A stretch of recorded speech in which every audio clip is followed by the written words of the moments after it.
আসসালামু আলাইকুম। নিয়ে আসলাম আবার একটি রেসিপি। তো নতুন একটু নতুন আসলে যে মশলা কষাচ্ছি, সব কিছু দিচ্ছি। তো আগে থেকে এই প্রিপারেশন নেওয়া আছে। তো পেঁয়াজটা পড়ে যাচ্ছে হালকা, তারপরে এই জন্য তাদের পান দিয়ে দিছি, বাকি মশলাগুলি দিয়ে দিলাম। তো আজকে রান্না করব পেঁপে দিয়ে মাংস দিয়ে। আসলে এটা অনেকের যে রুগী থাকলে রুগীদের জন্য রান্না করে কিংবা বাচ্চাদের জন্য রান্না করে, কিন্তু পেঁপেটা আসলে শরীরের জন্য খুবই ভালো। তো পেঁপে আসলে সবজিটা সবাই খেতে চায় না। তো মাংসের সাথে আসলে দিলে কি, মাংসটা তো সবার পছন্দ, এর জন্য কিন্তু পেঁপেটাও খাওয়া হয়। তাই আমি আর কি পেঁপে যখন কাটি তখন চেষ্টা করি যে অল্প একটু হলো মাংস দিয়ে রান্না করার, বা কিংবা সবজিটাও আমার কাছে খুব ভাল লাগে। পেঁপের সবজি ভাল লাগে। তো মাংস দিয়ে রান্না করলে একটু আলাদা টেস্ট আসে। তো এই জন্য একটু রান্না করলাম।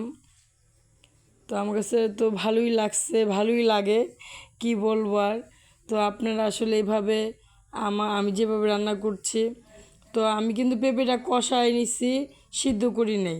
অনেকে ভাবে যে সিদ্ধ না করলে নাকি পেঁপে তিতা তিতা লাগে। আসলে না, এটা একটা ভুয়া কথা। হ্যাঁ, আমি নিজে রান্না করছি, খাইছি। হ্যাঁ, বিশ্বাস করবেন ভাইয়ারা আপুরা, খুব ভালো লাগছে। সবাই ভালো থাকবেন, সুস্থ থাকবেন। আল্লাহ হাফেজ।